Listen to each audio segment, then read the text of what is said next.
name is Alicia Lamontre, and let's get this day started. Starting off with economics, breaking news, a crash. How could this be happening? The period from 1920 to 1929 was filled with much prosperity, with the decade being coined the Roaring Twenties because of the high amount of wealth generated over the years. Because they had so much wealth, they began investing extra cash into the stock market. Everyone began to engage in reckless speculation practices, inflating the market drastically. Everything came to a peak in 1929. As consumer spending slowed and unsold goods began to pile up, factory production began to slow. In addition, unemployment was rising and the agricultural industry was suffering because of drought.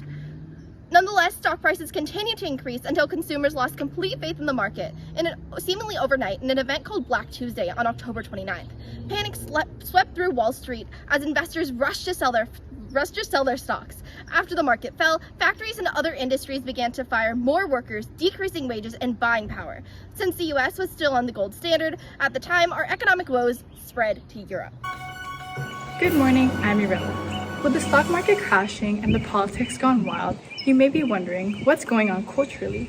The 1920s was a significant time in culture and innovation. Let's first take a trip to Harlem, New York, where cultural renaissance was in full swing. The Harlem Renaissance, a cultural, social, and artistic explosion that centered in the Harlem neighborhood of New York City, had become a significant place for the African American culture and history, being caused by the Great Migration prior. This movement led to the rise of figures such as Langston Hughes, Zora Neale Hurston, and Louis Armstrong, who contributed heavily to the growing jazz scene. Indeed, jazz took the nation by storm, ultimately leading it to become the Roaring Twenties soundtrack. With the rise of jazz clubs, a new woman also became the icon of the 1920s, the flapper. Lastly, a booming consumer culture characterized the 1920s, overall contributing to the stock market crash of 1929. More leisure time among the middle class led to the popularization of sporting events, more specifically baseball, which also led to the growing star Babe Ruth. Automobiles and household appliances contributed to the growing consumer culture, as well as advertisements, overall illustrating the vibe of the 20s. That's all for culture. Let's see what's going on in society. Welcome back to the Society segment. I'm your host, Emma Cabajolu, and welcome back to the Society of the 1920s. So here in the 1920s, the 18th Amendment, which was passed in 1919, effectively banned alcohol and started the era of prohibition. But here in 1929, people are not very happy with the state of prohibition. People have been living it up and secretly consuming alcohol despite the government's reprimands. So in 1919, the Increased Penalties Act was passed in order to prevent people from having further access to alcohol by treating, transporting, importing, or exporting alcohol the same as actually manufacturing it. So here, ma'am, what do you think about the state of prohibition that's characterized the 1920s? The government shouldn't be able to tell me what to do. You heard it here first, people. People are very unhappy about the state of prohibition in 1929. See you in the politics segment. Thank you. This just in. We're reporting directly from the White House, where another Republican president will be inaugurated this year. This will be the continuation of 32 years of Republican-dominated presidency. Outside the White House, there are multiple protesters protesting another year of Republican dominance. Let's take a look and see what all these protesters are yapping about. Who but Hoover? Who but Hoover? Who but Hoover? Who but me? What do I think about the president? Personally, I love President Hoover. Back when he was Secretary of Commerce, he created the food administration, where he was able to supply, distribute, and conserve food to all parts of the United States and in war-torn Europe.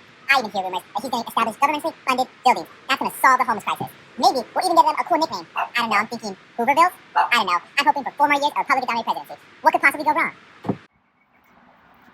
We are now live at the scene, where you just heard pro-Hoover advocates give their testimony. But now, right in front of the white picket fence, more and more protesters are becoming more and more violent. Look, here comes one now.